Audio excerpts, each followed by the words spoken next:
Early and late.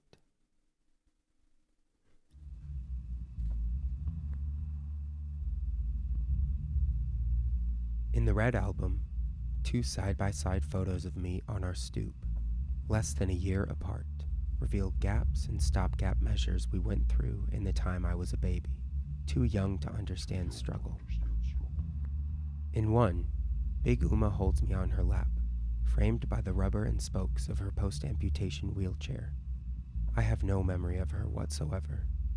The only version of her voice I've heard is family members imitating her super draggy res accent as she fused sharp English words with the crunched vowels of Tuscarora to shape a secret code for members of her generation as they felt their brains make new patterns, trying to accommodate the world they knew. Crops and seasons, dirt roads and ruts, and long stretches of woods in their shadowy density. Trees, bush, animals, paths, with the unfamiliar world they were learning falling through the air in radio and eventually television transmissions.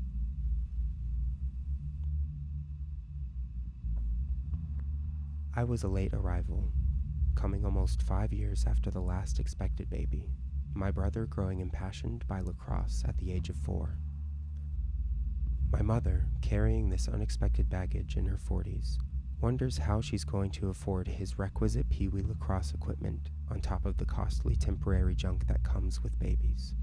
So she works longer into her pregnancy than most, leaving the other 6 kids home with her parents to watch them. As she cleans and cleans, even on her hands and knees for the white ladies of Lewiston who pass her dollar bills under the table and pretend not to see her walking the miles back to the reservation at day's end. They say they're doing the old Indian woman a favor, really, some charity, letting her work this far along, as they leave the house to play bridge and prove they trust the woman won't take their shit when they're not looking. My sister replaces Big Uma in the second photo. It is months later, and she is 15, same place, same bundled baby, same attempt to smile for the camera. But Big Uma has passed in the months between. She even wears a sweater in midday light, so it's probably fall when bright sun still can't boost the day above 60 degrees, and it will be at least a month before we can begin heating the house for the long winter ahead, so we each put on another layer.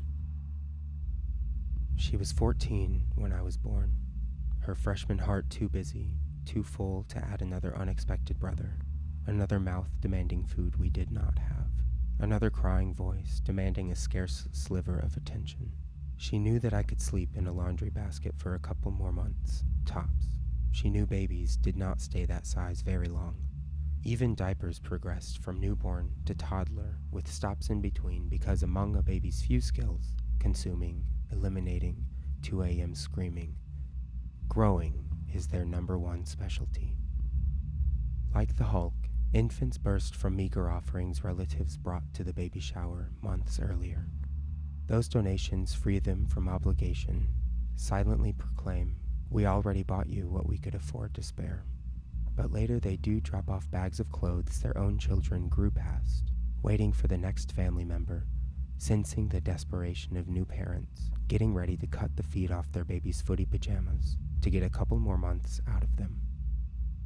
I look at the photos side by side, knowing there should have been one of my mother in the same position, but I don't want to ask, because I don't know which is worse, that we've lost the only photo of her and me together in that time, or that one day she discovered she was too late, with never enough leisure time or energy to sit with her newborn in sunlight and warmth in the months before I learned to sit and then stand, shaky, and take my first steps on the reservation with my own 2 feet.